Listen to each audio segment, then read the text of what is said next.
The word slammed into me like a physical force. You guys should just stay. Seriously, no more back and forth. This is your home now.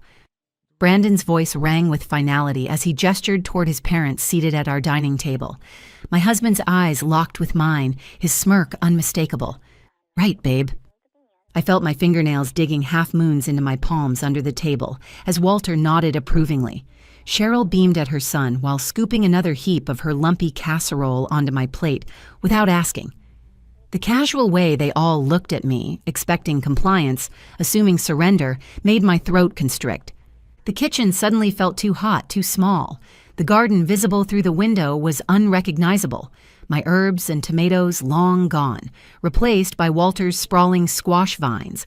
The refrigerator hummed in the background, now stocked with their food, not mine. Even the air smelled different.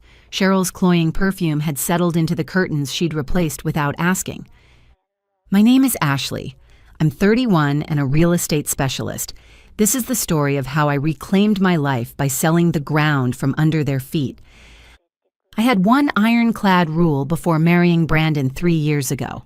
One non-negotiable boundary. We would never live with his parents. It wasn't a preference. It was a deal breaker. I'd watched my mother slowly disappear inside her own home, erased by my grandmother's constant criticism while my father stood silently by. When Mom finally fled with 12-year-old me in tow, leaving my brother behind, I made a promise to myself. No one would ever push me out of my own space. I can't live with your parents. Ever. I'd told Brandon plainly during our engagement. Totally, I'm the second son anyway. My brother will take care of them. He'd assured me with that easy smile I'd fallen for. Don't worry. For almost 2 years, that promise held. We moved into the charming suburban house I'd purchased using my inheritance, though I'd told Brandon it was a rental through a connection. The wraparound porch, fenced yard, and garden patch were mine, paid for with money my father had left me. It was our fresh start, just the two of us. Then his parents started visiting. First Sundays, then Thursdays, then random Tuesday afternoons, using the spare key Brandon had given them, just in case. "Oh, this place is just so cozy," Cheryl would say every time, her saccharine smile never reaching her eyes. "You're so lucky to have this much space." "You could grow tomatoes here," Walter added once, eyeing the patch where I'd carefully planted herbs. Brandon laughed. "Why don't you two just move in already?" I turned to stare at him. He raised his hands. Kidding, obviously. But the glint in his eyes told me everything. That wasn't a joke. That was him testing the waters. The invasions accelerated. Cheryl arrived with an entire sea bass one day. It was on sale. I figured you could fillet it. You're such a good cook. I'd never touched a whole fish in my life. After hacking through a YouTube tutorial, Cheryl examined my work. "Well," she sighed. "It's definitely not restaurant quality, but it's edible." Walter uprooted my herb garden without asking, replacing it with massive squash vines. "Don't worry, we're doing you a favor," he said, brushing dirt from his gloves. "This soil's good." Brandon said nothing. Food vanished from our fridge, whole packs of chicken, my yogurt, my leftovers. When I confronted Cheryl, she pursed her lips. "Well, maybe you should label it then. I'm not a mind reader." Brandon jumped to her defense. "Ashley, don't be petty. It's just food." Something cracked inside me then, a bitter recognition I hadn't tasted in years.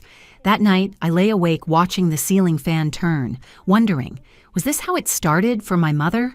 One boundary crossed, then another, then silence, then survival? The next morning, I asked Brandon directly, "Are your parents planning to move in?" He blinked too rapidly. "What number? Why would you even think that?" I just stared.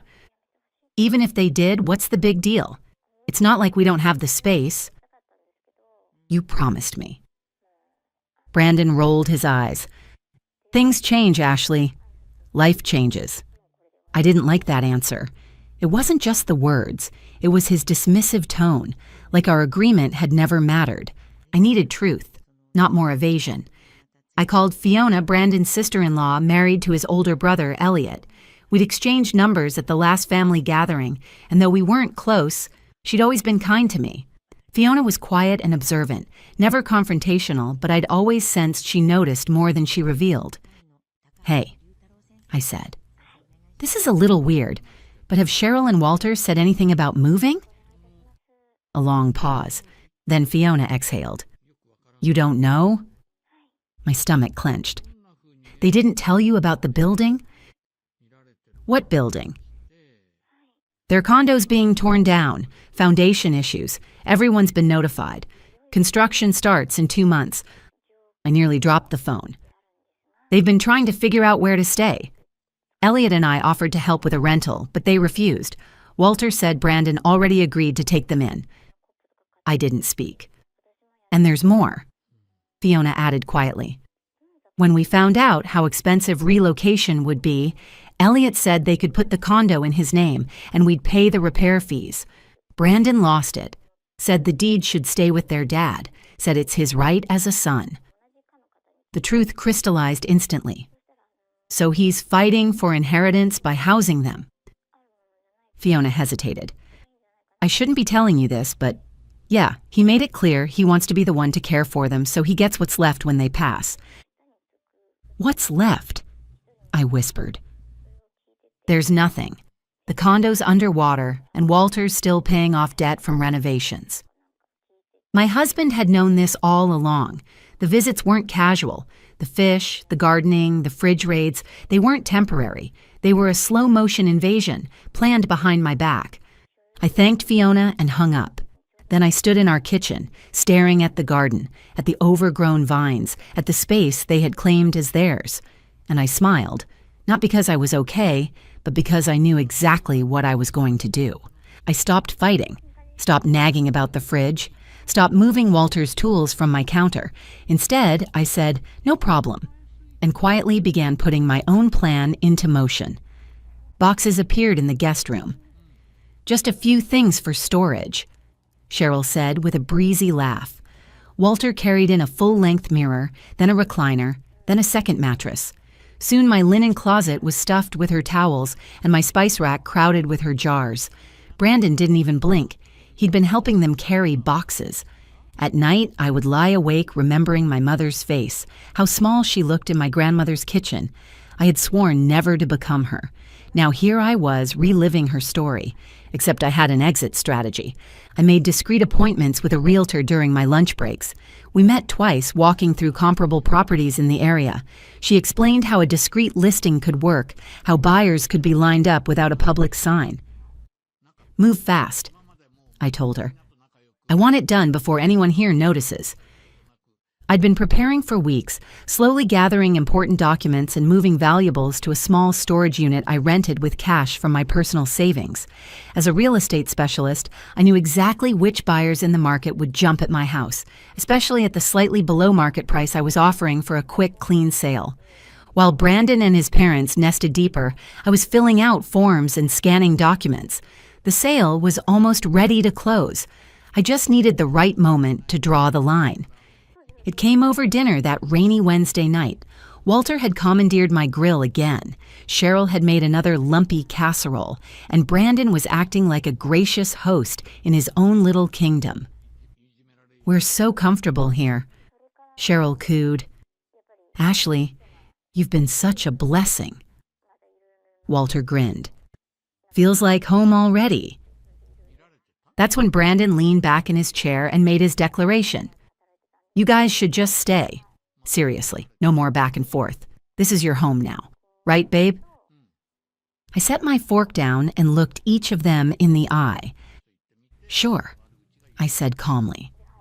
"That works perfectly for me, because tonight is my last night here." The room went still. 3 faces stared at me. "What?" Brandon barked. I stood, walked to the hallway, and returned with my suitcase. I placed it by the door and handed him an envelope. "Divorce papers," I said evenly. "You promised me we'd never live with your parents. You broke that promise the second you let them move in without asking." Cheryl shot up from her chair. "You're going to throw away your marriage over a few boxes?" This isn't about boxes, I said. It's about trust. Brandon's jaw clenched. You're insane. We're not actually getting divorced. Sign the papers. I already have. He looked at his parents. Walter's face was pale. Cheryl's eyes burned. You'll regret this, she hissed. Maybe, I said. I'll be back on Saturday to collect the rest of my things. I reached for the door, then paused and looked back at all three of them. You might want to start packing, too. Cheryl frowned. Excuse me? You'll see. Then I left. I drove straight to the hotel I'd reserved earlier that week, already paid for with my emergency fund. I had everything planned, a place to stay, enough savings to cover expenses until the house sold, and my mother on standby in case I needed longer-term support. For the past few nights, I had been walking through the house in silence, taking inventory of everything they had taken over. The framed photos on the shelves weren't mine. The smell in the kitchen wasn't my cooking. Even the living room cushions had been replaced. Cheryl said mine were too neutral and swapped them for gaudy red paisley.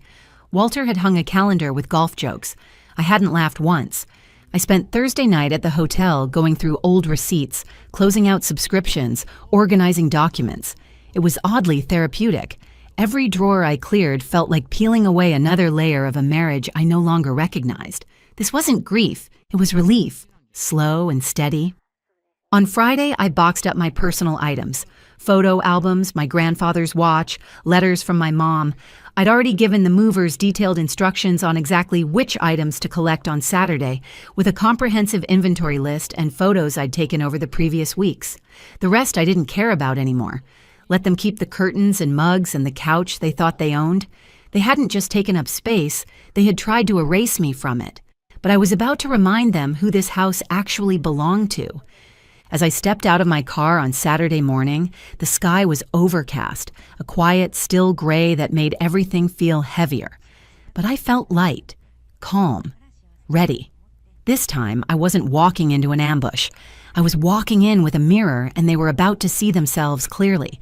The moving truck pulled up right on time. I stepped out in jeans and a clean button-down, hair tied back. No drama, just business. I climbed the porch steps. Brandon opened the door before I knocked, arms crossed like a bouncer. His face looked more tired than angry. "You're really doing this," he said, tone low and bitter. "You're actually moving out?" I didn't answer. I glanced inside. Cheryl's doilies on every surface, Walter's recliner by the fireplace, their clutter soaking into every inch of what had been my home. "You didn't pack," I said flatly. "Why would I?" Brandon snapped. "You're the one leaving." Cheryl appeared behind him with folded arms. Walter stood in the hall with a smug half smile, holding a mug I didn't recognize. "This is still our house," Brandon barked. "You don't get to just show up and pretend you're in charge." "You left." I stared back at him. Behind me, I heard the crunch of tires on the gravel driveway, footsteps on the path. Brandon frowned. "Who's that?" I turned and stepped aside. A woman in a navy blazer carrying a clipboard walked up the steps beside me. "Hi, I'm Karen from Bayside Realty," she said brightly. "Ashley, thanks for meeting me here. Ready for the walkthrough?" I smiled and looked past her into the house. "Let's get started." Karen stepped through the doorway like she'd done it 100 times, professional, cheerful, oblivious to the minefield she was walking into. Brandon didn't move. "Walkthrough? What the hell is going on?" Cheryl narrowed her eyes. "Ashley, what is this?" Walter stared at Karen's clipboard like it might bite him. Karen smiled politely at the three of them. "We're just here to evaluate the property before the final handoff. No need to worry, it'll only take a few minutes." "Handoff?" Brandon's voice cracked. "You're kidding, right?" I stepped past him and into the house. "I sold it," I said simply. "You what?" Cheryl gasped. Brandon's face contorted. "You're bluffing." Karen flipped through her folder. Sale finalized Wednesday. Buyer takes possession next week. We'll be scheduling the moving deadline for the current residents shortly. Cheryl stepped back like she'd been slapped. You can't do this. This is our home. No, Cheryl, I said, turning to face her. It was never your home. It wasn't Brandon's either. I bought this house before we got married. It was mine, and now it belongs to someone else. Brandon's voice lowered, desperate. Wait, you said we were renting it through a friend, that it was a good deal. That was the version I gave you, I said evenly. The truth? I used money from my father's inheritance. I didn't want that to be part of our marriage. I didn't think I needed to put up a banner reading, "Mine, not yours." I expected respect instead. Cheryl was fuming. You had that kind of money? At your age? There's no way. I did, I replied coldly. And I spent it on a future that clearly didn't include you three treating me like a doormat. Walter finally spoke, slow and stunned. So you're really selling the house out from under us? I already did, I said. You're trespassers now, or more accurately, guests with an eviction notice. Brandon turned red. You seriously think you can just waltz in here with some paperwork and throw us out? Karen looked up from her clipboard. Actually, yes. Legally, it's all here. I'll give you until Thursday to vacate. After that, it becomes a legal matter. Cheryl let out a bitter laugh. We just bought new furniture for this place. We financed the dining table. We have nowhere else to go. That's not my problem, I said. It never was. Brandon stepped forward. We're still married. You can't just... I held up my hand. No, you signed the divorce papers, remember? You shouted you'd gladly divorce me in front of your parents. So now you're no longer my husband, just a guy who scammed his way into someone else's house and lost. His eyes dropped. He didn't deny it. Please, Cheryl said, her voice cracking. Can't we just stay a little longer? At least until we find something. I looked at her, really looked at her, and saw a woman who had never seen me as an equal, only as a utility, someone who cooked, cleaned, stayed quiet, and knew her place. No, I said. By Monday, the moving truck was back, but this time for them. They tried to fight it. Cheryl cried to Karen, tried to stall the buyers, but the new owners had already booked renovations. Walter quietly boxed up his golf magazines. Brandon didn't say a word to me. I stood on the sidewalk, arms folded, watching as their final load rolled away. Karen stepped beside me. Want to walk through one last time? I shook my head. I'm good. A week later, Fiona texted me. Heard they're in a small rental apartment on the east side. All three crammed in. Brandon's furious. Cheryl's been calling Elliot daily, begging to stay with them. Apparently, the inheritance Brandon fought for wasn't an inheritance at all. The condo was in heavy debt. Walter still owed for renovations he'd done years ago, thinking the value would rise. It hadn't. The only thing Brandon won in his family power struggle was liability. Fiona added, Elliot offered to cover a few months of their rent if they promised never to ask to move in. They declined out of pride, I guess. Good. Let them have their pride. Let them carry the weight of their choices like I carried the mortgage on that house, alone, unappreciated, invisible. Except now, I wasn't invisible anymore. I moved in with my mom temporarily. She was surprised at first, worried even, but the moment I walked through her door, she exhaled with relief. I never liked how he talked to you, she admitted. You kept saying it was fine, but I could see it. I know what fine looks like. I know, I said. I think I wanted it to be fine so badly I stopped noticing when it wasn't. We made tea. We rearranged her living room. We talked into the night, and for the first time in years, I felt like I was home.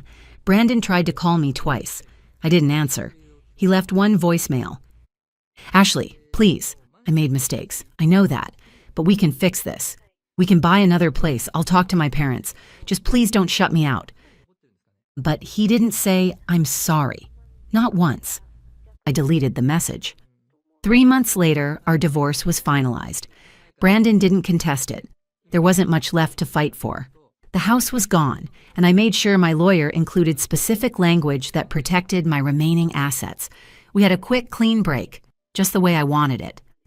The buyers moved in 2 weeks later, a young couple, newly married. I left them a note on the kitchen counter with the keys. This house is full of noise and memory and lessons. Treat each other with respect. Don't ignore red flags. And for heaven's sake, don't give your parents a key. I smiled as I closed the door behind me.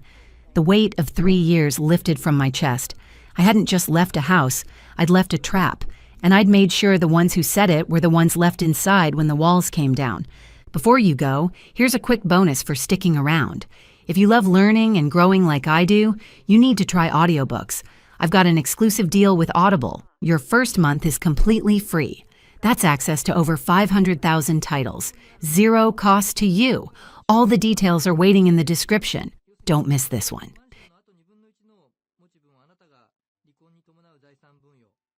The file on my desk shook slightly with each tap of my fingernail against the mahogany surface.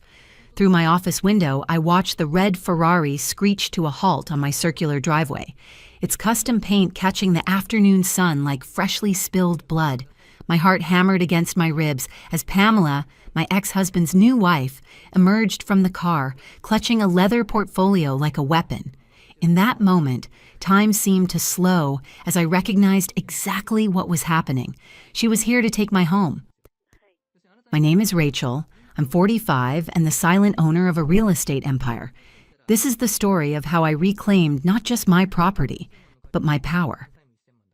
Mrs. Blackwood, my housekeeper Teresa, burst through the door, her normally composed face flushed with alarm.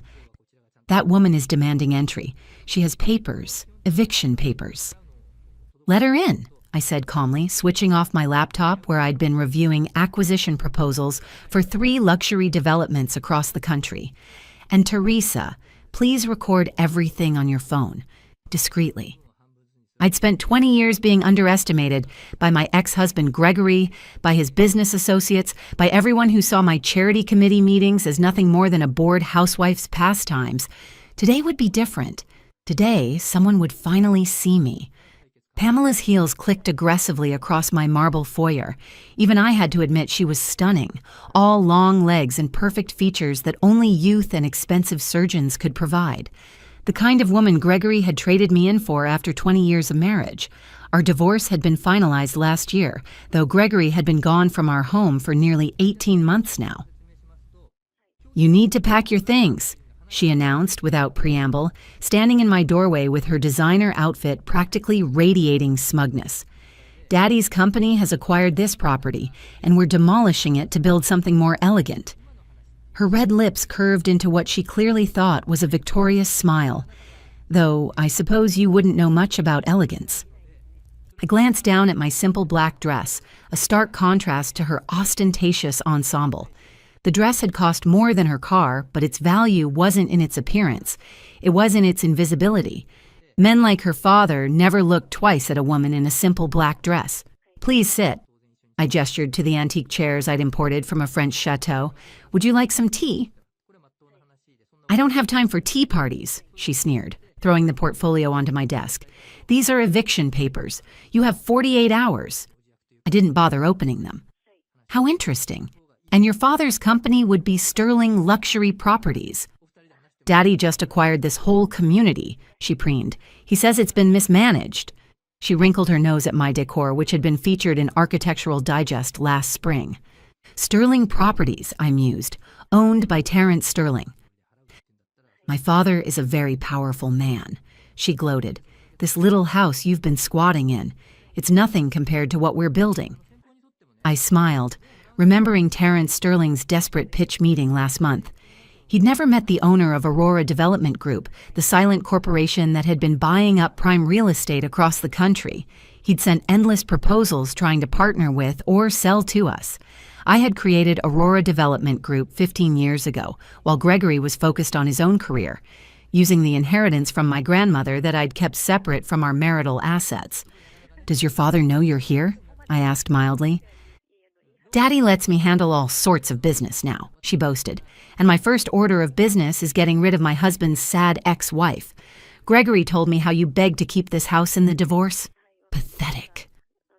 I thought about Gregory, about how he'd assumed the house was my only asset, never questioning where I disappeared to during all those charity committee meetings over the years.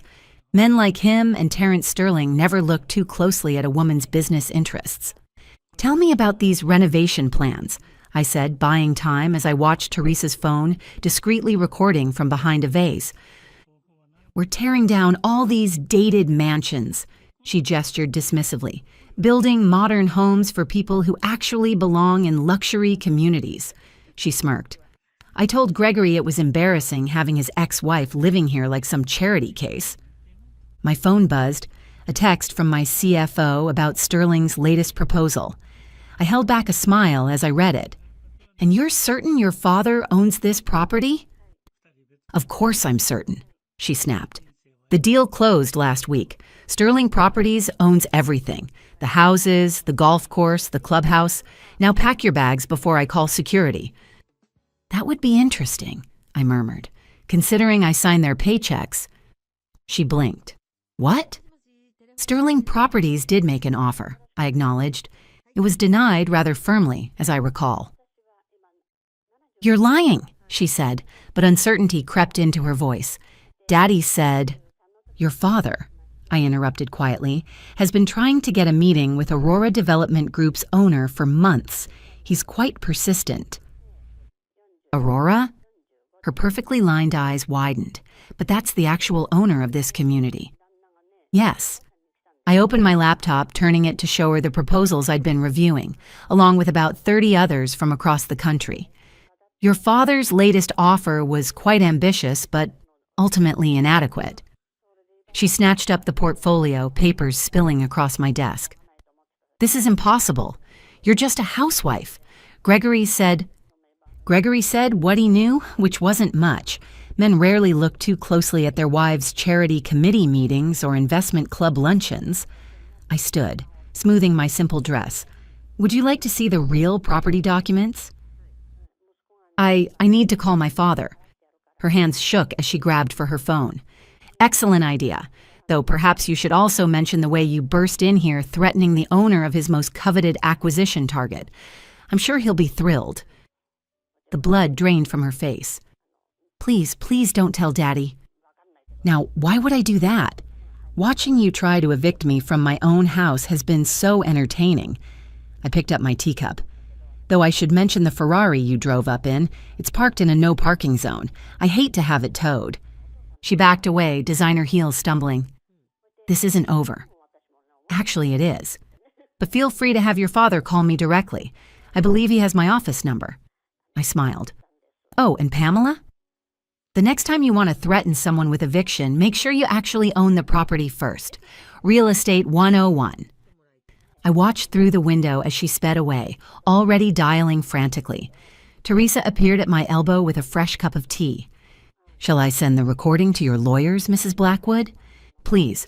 And Teresa, call the property manager. I think it's time to review all residents' lease compliance, especially the Sterlings. My phone buzzed again, Terrence Sterling's number. I let it go to voicemail, imagining his panic when his daughter told him whose house she'd just tried to seize. But this was just the beginning.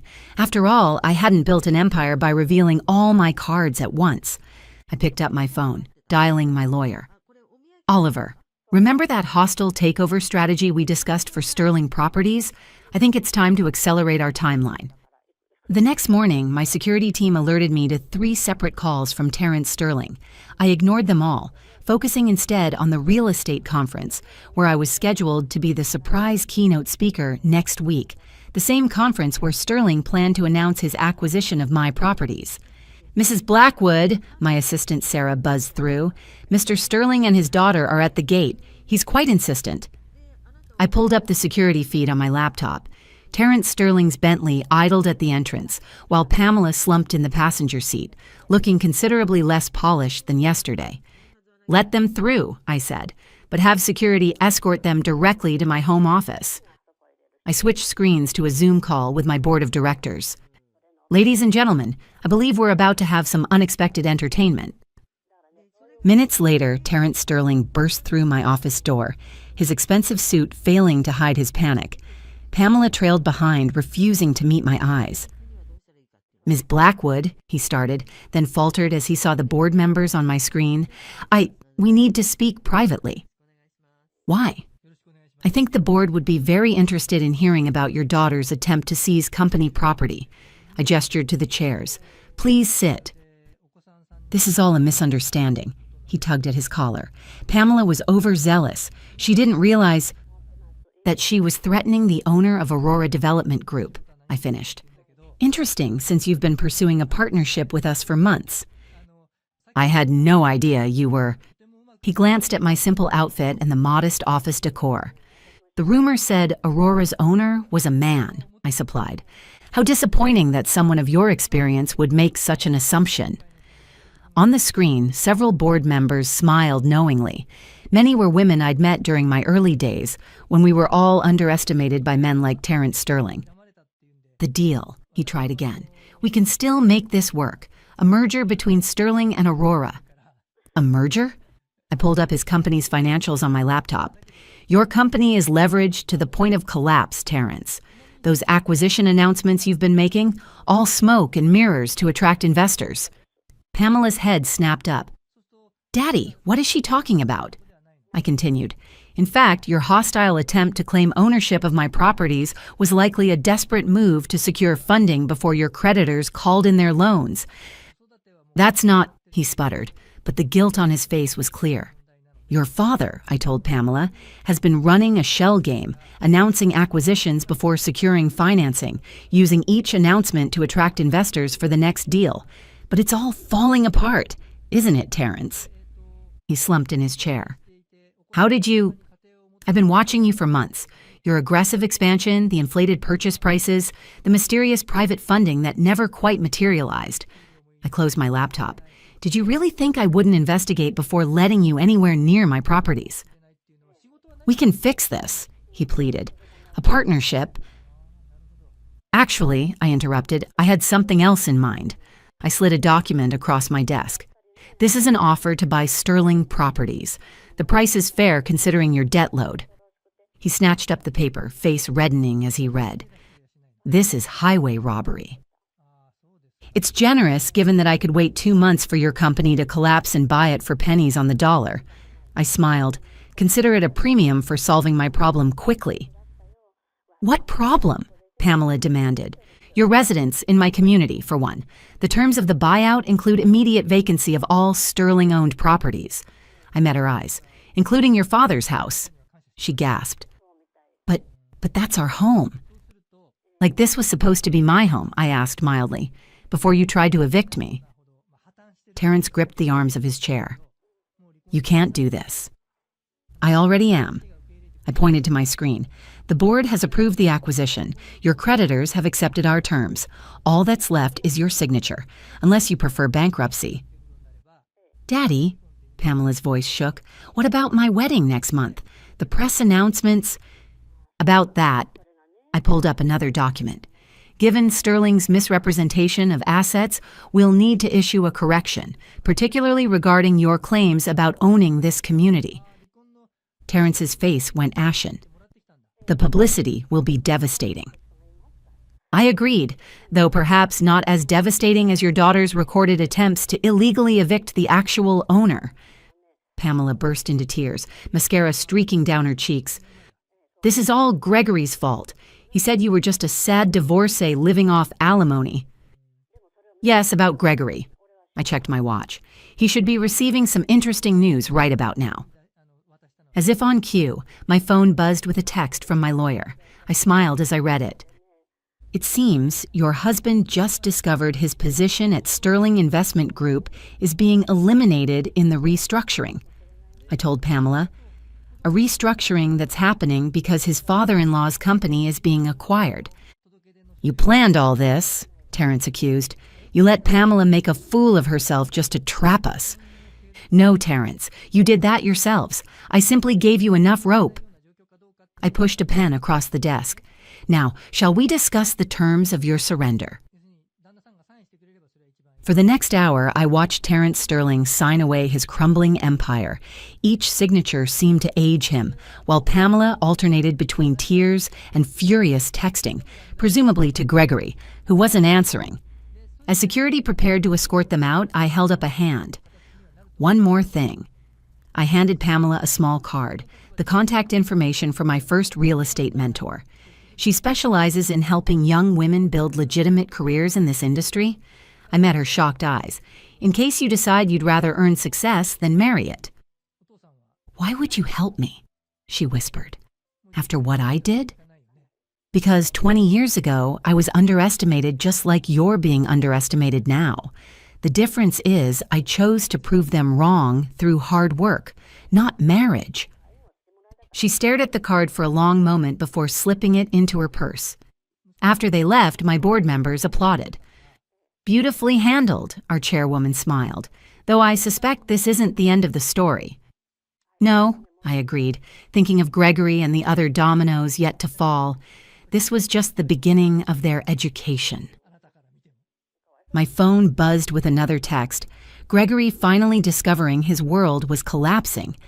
I let it go to voicemail, instead pulling up the real estate conference schedule for next week. It was time to prepare my keynote speech. After all, I had quite a story to tell about the dangers of underestimating women in business. The real estate conference's main hall fell silent as I took the stage 1 week later. In the front row, Terrence Sterling sat ashen-faced, while Gregory shifted uncomfortably beside him. Pamela was notably absent. Apparently she'd flown to Europe after the tabloids caught Gregory moving out of their mansion. Gregory had been staying at his company apartment, or what he thought was his company apartment. In reality, it was one of my properties, leased to Sterling Investment Group under a subsidiary of Aurora. Success in real estate isn't just about properties, I began, scanning the crowd. It's about recognizing value others miss, like when people mistake a simple black dress for weakness, or assume a woman at a charity lunch can't possibly be building an empire. Murmurs rippled through the audience as recognition dawned. I clicked to my first slide, a photo of the eviction notice Pamela had tried to serve me. Last week, a young woman tried to evict me from my own house, I said, and scattered laughter followed. She assumed, as many do, that a divorced woman in her 40s must be living on alimony. That assumption cost her father's company everything. Terrence Sterling stared at his shoes, while Gregory glared daggers at me. I continued, enjoying their discomfort. But this isn't a story about revenge. It's about the costly mistakes we make when we let prejudice blind us to opportunity. I clicked to the next slide, Aurora Development Group's portfolio. While certain companies were announcing imaginary acquisitions, we were quietly building the largest luxury residential portfolio in 3 states. The numbers spoke for themselves. Gasps echoed as people realized just how much I controlled. Today, I'm announcing Aurora's expansion into commercial properties. I paused for effect, starting with the complete acquisition of Sterling Properties and its subsidiaries. Terrence Sterling stood abruptly, heading for the exit. Gregory started to follow, but my next words froze him mid-step. And as part of our restructuring, we're launching a mentorship program for women in real estate development. I smiled directly at Gregory, because talent doesn't care about gender or age, something my ex-husband never quite understood during our 20 years together. The audience erupted in applause as Gregory finally fled the room. I wrapped up my speech with the announcement of 3 new luxury developments, then stepped into the wings where my team waited. Mrs. Blackwood, my assistant, handed me a phone. Pamela Sterling is on line 1. She's calling about the mentorship program. I took the call, surprised to hear genuine humility in her voice. I've spent 2 weeks thinking about what you said, she admitted, about earning success instead of marrying it. I'd like to learn the right way this time. Be at my office Monday morning, 7 a.m. sharp, I told her. And Pamela? Leave the Ferrari at home. You'll be starting in the leasing office, learning from the ground up. Thank you, she said softly, and I'm sorry about before. After hanging up, I checked my messages. Gregory had finally figured out I'd owned his company apartment all along.